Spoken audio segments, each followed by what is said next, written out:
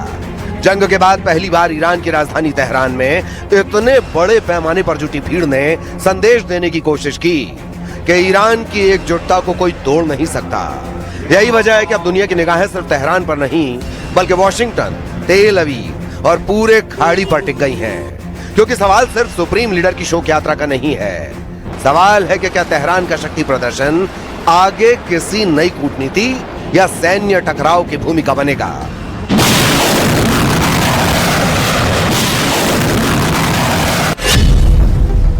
क्या 9 जुलाई को Ali Khamenei के अंतिम संस्कार के साथ ही तेहरान की सीक्रेट मिसाइल लॉन्च होगी? क्या 1500 किलोमीटर वाली रेंज मिसाइल खैबर शिकन से ईरान तेल लवीव को जलाना शुरू करेगा, या 1500 किलोमीटर रेंज वाली हाइपरसोनिक मिसाइल फतह से खाड़ी में यूएस बेस को निशाना बनाएगा, या 4000 रेंज वाली मिसाइल खुर्रम शहर से परमाणु युद्ध का ऐलान करेगा।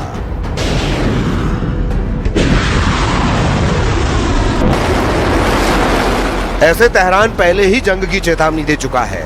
ईरान ने धमकी दी है कि अली खामेनेई की यात्रा के दौरान अगर एक भी हमला हुआ तो वो अमेरिकी ठिकानों को तबाह करना शुरू कर देगा और इजराइल को जला देगा।